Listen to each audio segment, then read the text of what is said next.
Hey everyone, and welcome back to my channel. So today we are going to be learning how to fight the awesome Queen Black Dragon for beginners and using ranged only. So QBD is a good consistent way to earn money in the game, so if you are interested in learning her, I will try my best to explain everything clearly. So QBD is level 900 and has 100k life points, which is split between 4 phases. She is aggressive and immune to poison. She hits with melee and ranged, and her weakness is Dragonbane ammo. So if you haven't completed the Ritual of Marajak quest, now would be the time to do it. Moving on to the requirements. So the first requirement that we see is a quest called Song from the Depths. Now the benefit from this quest reduces the damage that you take from Queen Black Dragon, as well as a coral crossbow which then can be made into the Royal Crossbow. Now using the tier 80 Royal Crossbow is awesome for those of you who are on a budget. Now another thing that you get from the quest is that people usually miss out is a Remora's necklace. This amulet provides you with unlimited teleports to Queen Black Dragon, which saves you time running to her. Now in order to have access to the Queen Black Dragon's chambers and to complete the quest Song from the Depths, you will need 60 summoning, and finally you will need 80 herb lore boosted with spicy stew to make super anti-fires. Moving on to the recommendations. You will need at least level 80 in your combat stats, level 70 in prayer to use rigor, level 67 summoning for a war tortoise. If you can bring a yak, that's even better as that will prolong your kills. Eventually people like to switch out their bobs to a steel titan, but I would only recommend doing that once you're getting consistent kills and not consuming any food. As I've already mentioned the herb lore requirement in the last slide, once again you will need level 80 herb lore for super anti-fires, as you can boost it with spicy stew. Here is a list of some useful items. Now we've got the first one up, which is the bonfire boost. Now this could even save your life, so make sure to bring the highest tier of logs that you can. You'll get a timer based on the tier of logs that you have burnt as well as your fire making level. Next we have the adrenaline urn. Now this urn stores the adrenaline for you and now can be charged on the adrenaline crystals at War's Retreat. We also have a shield and a dark bow. Now if you don't own an adrenaline urn, you can bring a shield or a dark bow instead to store the adrenaline manually by using the abilities such as freedom, anticipation, resonance, preparation, or even surging. If you have the enhanced Excalibur, make sure to bring it with you as this sword can save you some food. You get free heals every 5 minutes, so it's very useful to have. We have an extra familiar pouch, so to avoid dropping your bits and bobs on the floor, it's always good to carry an extra familiar pouch along with you. Now we also have a perk on there, such as Dragon Slayer. Now if you have Invention unlocked, I definitely recommend getting the perk Dragon Slayer on your armor. This perk increases your damage dealt with dragons by 7%, so it's worth having. I've also listed the Max Portal and the PVM Hub Portals and Ramona's Necklace for faster access to the Queen Black Dragon. We've also got Dragonbane ammo. Now this does require the completion of Ritual of the Marajak quest, but it is very useful for that extra DPS. We've got Adren pots and replenishment pots, which encourages more thresholds. Slayer helm, so if you've got on a Slayer task, I'd recommend bringing that along for the damage boost as well. And finally 50 agility to access a shortcut to the Queen Black Dragon. Now this isn't needed as you have teleports to get to the QBD, but I thought I'd throw that in there for the extra help in case someone by chance doesn't have the method of transportation to QBD. So just to let you guys know before we go into the gear, I will be only showing the low level gear setup on this guide. This is an example preset and you're more than welcome to use it. It is not a best in stat preset or aimed to make your DPS any better. It's more to help you get your first kills and last longer. Now there are some out there that have different tiers of gear and extra items and different potion levels that also work too. So this preset is pretty awesome for Queen Black Dragon. I have used it myself and I was able to last there an hour with banking once. Due to the DPS not being so good, my kills were much longer, which meant I was out in the open taking more damage each kill. So I'm wearing my full armor deal, and if you've got anything such as Pernix or an Imakora Zami or better, use that. I'm also using my Zata bow. I did test this out several times with Armadillo crossbows. It can be done, but you probably need to bank a lot more. You can also use the chaotic crossbows, or if you've got anything better, use that. In my Scrimshaw slot, I'm using my Scrimshaw of Cruelty for that extra DPS. In my necklace slot, I'm using my Blood Amulet of Fury for the heals. If you don't own a Blood Amulet of Fury, I'd recommend investing in one. But for the time being, you can bring an Amulet of Ranging or a Farsight Sniper necklace or anything better. In my ring slot is my Luck of the Dwarves, for those tasty drops. Now you can switch this out for the Asylum Surgeon ring. If you don't own either of those rings, you can purchase the Archer's ring, which is really cheap. If you've got anything better, you can use that too. Now in my cape slot, I'm wearing my fire cape. If you own a TOC ranged cape, you can use that instead. However, if you don't own either of these capes, you can use your highest stat cape you own. As for the aura slot, now I definitely recommend the Vampirism aura for the beginners, or the Supreme Sharpshooter aura.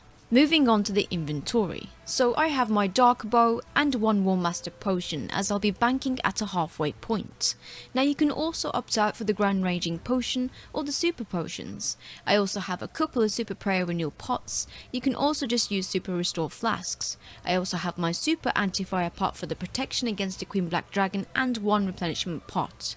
I have my Remora's necklace just in case so I can get back really fast, and I've also brought along with me Proteon logs for my bonfire boost. Now if you don't have any Proteons, you can use like 5 to 6 of your highest tier logs you can burn. Now it's good to have this buff active as it does increase your life points and could even possibly save your life. I also have an extra War Tortoise pouch to reset the timer, as I don't want my bits and bobs dropping on the floor. Now I have plenty of sharks in my bob and inventory, so remember, you can change everything of the above to your personal preference or what you feel comfortable using. You do not have to use the same setup as long as you stay above the tier 70 gear threshold. Artifact rotation. So as you can see, I've highlighted the artifact rotation, in which the artifacts light up in order. So after depleting QBD's life points, you will hit artifact number 1 and then repeat, and then hit number 2, and then you repeat again, then hit number 3, and after you've killed QBD, finally hit number 4. Just be ready to hit those artifacts to prevent QBD from spitting up more grot worms. So let's talk about QBD's phases. So phase 1. She only uses her ranged attacks, however she does use her melee attacks if you are standing on the square above the northernmost artifact. She rarely uses a singular firewall attack, but it can happen, just unlikely on P1. She will only rarely use her soul attack on P1, but unlikely to happen. Phase 2. She now uses all of her previous attacks, along with spawning 1 soul 1 square west of your character. She will now spawn firewalls that come in groups of 2 at a time when she decides to use them. Phase 3. So for the duration of 1 minute, she can now either harden her carapace or enter crystalline form. Now, she will also spawn 2 souls, 1 on each side of your character when she decides to summon them. She will also now spawn firewalls that appear in groups of 3. She is now able to siphon the souls to heal herself if they linger in the field for too long. And finally, the last phase, Phase 4. She uses all of her previous attacks. Time Stop and Extreme Dragon Breath are now potential attacks, and the Firewall attack is no different. She will spawn 4 souls, each soul on a different square, 1 diagonal away from your character, when she decides to summon them. In the next part of the video, I'll be going into depth on each of her mechanics during the fight. Grot Worms. So every time the Queen's Black Dragon health bar is depleted, she coughs up level 105 giant worms. Now these worms attack with magic and continue to spawn until the correct artifact for the phase has been activated. While these worms hit up to 500s, it is better to ignore them and continue to fight in QBD, but the worms are highly aggressive and will immediately target the player upon landing on the platform. If it gets to the point where you're taking too much damage from these worms, target them with an AoE. The Firewall attack. Now this attack that people tend to ignore and end up getting hurt more than they should be. An orange message appears in the chat box before this attack, saying the Queen Black Dragon takes a huge breath. A few seconds later, the Firewall will appear at the north side of the arena and moving south at moderate speed. Now if you do not move from the flame walls, it will hit you 2 times per flame wall. Now it is possible to avoid taking any damage from the flame walls without running through the gaps, but to do so you must stand still until the flame wall is 1 square north of yourself, and then click to run straight through the fire. If you do it correctly, you will take no damage from the firewall. However, if you don't, you will get hit once per flame, which is still better than being hit for 2 per flame wall. Summoning souls and chaotic clouds. Now the Queen Black Dragon will summon souls throughout the entire fight. How to avoid their chaotic clouds needs to be timed perfectly.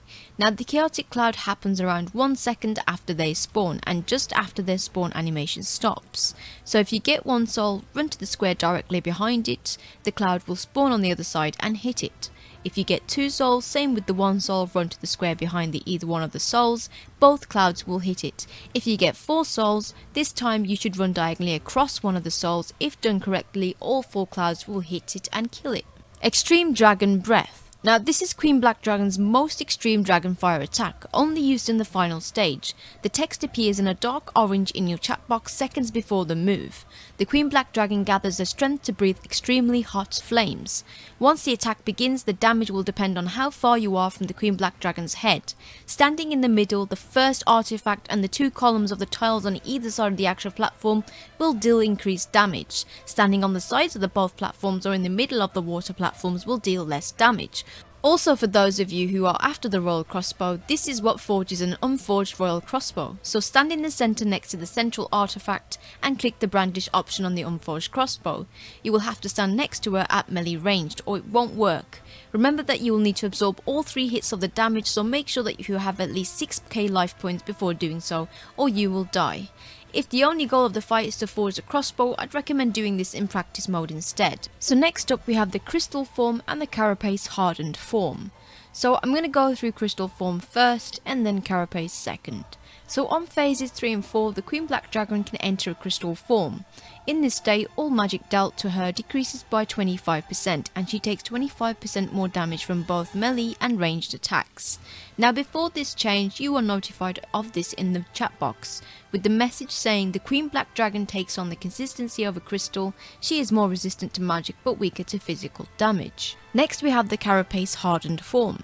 Now in this state, all melee and ranged damage dealt to her is decreased by 25% and she takes 25% more damage from mage attacks.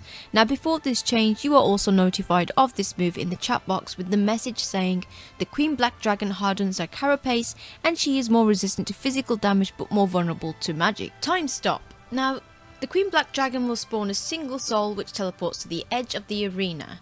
It will shout, "Kill me mortal, quickly, hurry before the spell is complete." If not killed, the soul will proceed to shout, "Time is short, she is pouring her energy into me, hurry, the spell is nearly complete." The spell then takes effect seconds after the final dialogue, so it's 10 seconds after the initial warning. A haze will then appear over the screen, freezing the whole arena except for the Queen Black Dragon and the soul which use the ability. During this time, you cannot eat, you cannot move, or teleport until it ends. Now the Queen Black Dragon will use all her attacks at disposal during that time, and when the time stops ends, you will take all that damage in one tick, which makes it easy to die from this attack if you are not prepared. Magical platforms. Now a magical platform will extend over the ocean, allowing reach to the next appropriate artifact. However, if you are standing on one of these platforms for too long, it will deal 1.5k typeless damage every few seconds until you return to the solid ground. So it's a good idea to keep your life points over 2.5k while running to touch the southern artifact, as you can easily get comboed by Queen Black Dragon's attacks, the grot worms and the magical platform damage. Healing. Now during phases 3 and 4, if souls spawn and are not killed, the Queen Black Dragon will after some time siphon health off them. It is generally a good idea to kill her souls, although maintain priority in getting the Queen Black Dragon's health points down. Prior to this attack, a message will pop up in your chat box saying the Queen Black Dragon starts to siphon the energy of her mages. So now that we've gone through all of her mechanics, I will show you all a full kill so you can understand everything we have learnt today.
And that is the end of my video. Thank you all so much for watching. If you have any questions, feel free to comment below. If you liked the video, give it a thumbs up, subscribe, ring the notification bell and join my Discord server.